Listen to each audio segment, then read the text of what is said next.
What's up guys, it's Nimbus Reviews here, back with another One Piece video. And since it's Halloween, I thought I'd make a video related to the spookiest arc in One Piece, Thriller Bark, more specifically Gecko Moria, and why I think he's an incredibly misunderstood character and also an overhated one due to most people not knowing what his role is as a villain. I think to truly understand what Gecko Moria did for the story, you first have to understand his major character-defining moments throughout his life, as well as some of the major themes Oda tries pushing throughout the later part of the pre-time skip. Specifically, the character growth that Oda puts onto Luffy after realizing that him and his crew aren't ready for the new world and perhaps they have to do something different. Gecko Moria as a person and a character is defined by loss. Most, if not all of what we know about his character is in some way connected to loss. Him losing his battle against Kaido, and in turn losing his entire crew, him losing his position as warlord after his loss against the Straw Hat Pirates, him losing Absalom to Blackbeard, him recruiting Hog back into his new crew so that he could make him a zombie army so he wouldn't have to deal with the loss of his crew ever again,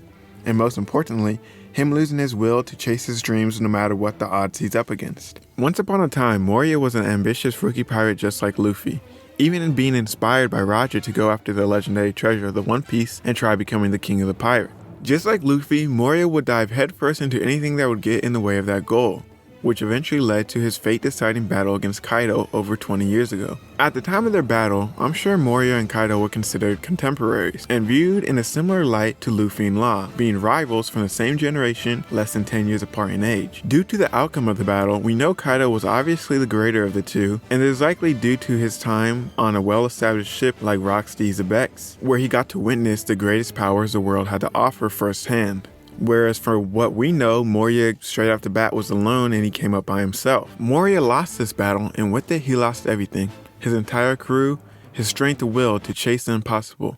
Kaido killed everyone. He utterly defeated this pirate crew, leaving only the captain alive. And in this defeat, Moria fled with his tail between his legs and his ambition crushed. Although he lost it all in this battle, Moria was able to obtain a little souvenir from the land of Wano.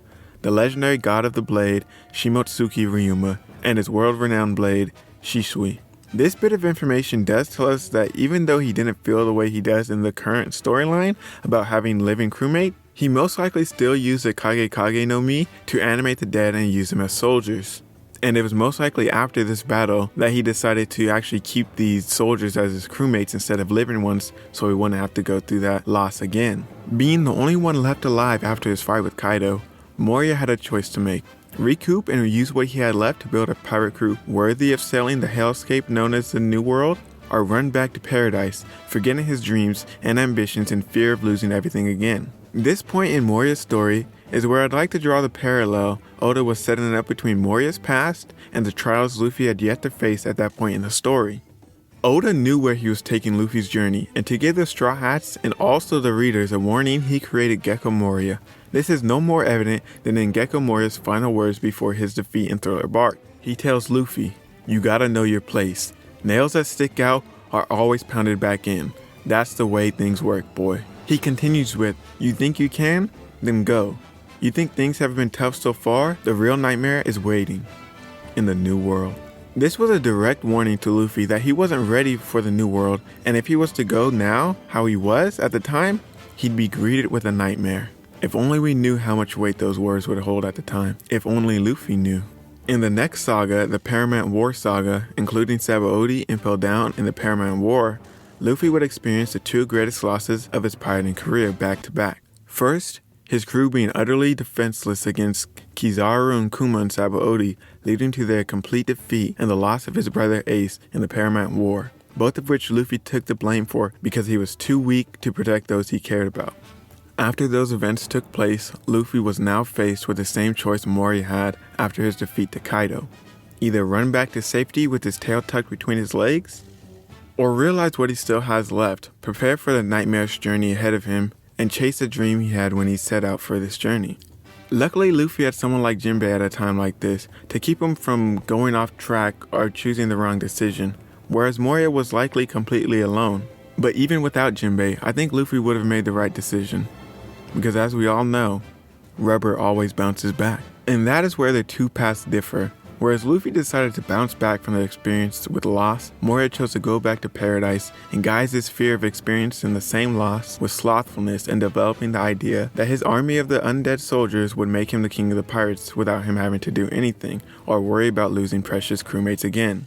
Moria's character was used as a warning, a look into the future if Luffy didn't make the right choices. If Luffy were to have went right into the New World after the war, he certainly would have lost everything, and worst case scenario, he would have been left to live with his failure and his dream of becoming the king of the pirates being crushed. And to me, these are the key aspects of the purpose that Moria served to his story that people miss, and what leads them to write him and Thriller Bark off as low points in the story that serves only as a break between the highs of the Enies Lobby and Water 7 arc, as well as the Paramount War. It's definitely easy to miss these things on the first read through, especially if you're reading week to week at the time, because you don't really know what will happen after Thriller Bark, and by the time that these things would be clear, you're already fuzzy on the events of Thriller Bark.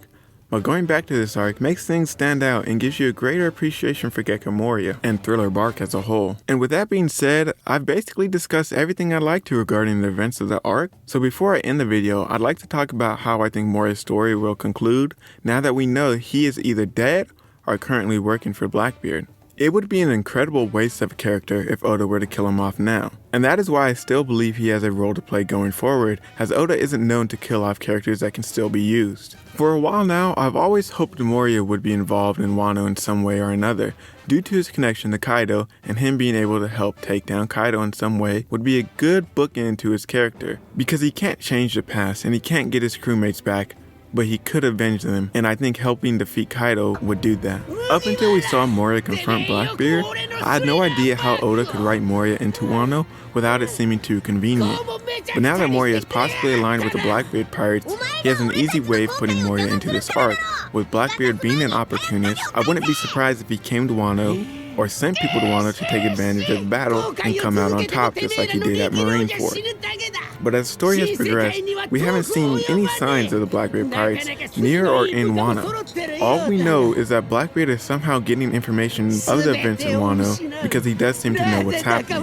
But at this point of the arc, I don't know if it's too late to add such a big factor in this battle without someone else like Shanks or Dragon getting involved as well.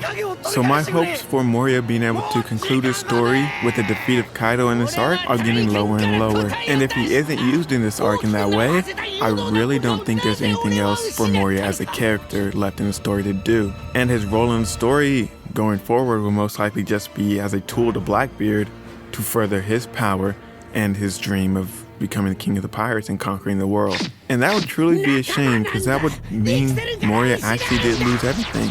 Not only did he lose his crew, his second crew, his ship, but he also lost his dream. Because even before, after he got defeated, he didn't lose his dream, he just lost the ambition to go after it because of the fear of losing everything once again. He still wanted to be king of the pirates, but he was in fear of experiencing the same thing again. So he made his undead army and developed the catchphrase of, "Hurry up and make me king of the pirates," or whatever he would say. He would always talk about they need to make him the king of the pirates, not like Luffy, I'm going to be king of pirates, like he's going to do himself. With his crew obviously too, but it's his actions that's going to take him there. Moria didn't want to do anything. He didn't want to risk experiencing that loss again, like I've said. So if he is to just fall under Blackbeard's hand, then he truly has lost everything. And for me, and likely a lot of people in the story actually, that's a worse fate than death. As I've talked about in previous videos, Oda's even said having your dreams crushed is a worse fate than death, and that's why Luffy doesn't kill people. So if he doesn't get involved in this arc, to me, he truly will be dead, and that'll be the end of Gecko Moria. But guys, that's basically all my thoughts on this topic. Let me know your thoughts on Moria, and if this video helped to appreciate his character a little more. And while you're down there, don't forget to like and subscribe as well. Until next time, later.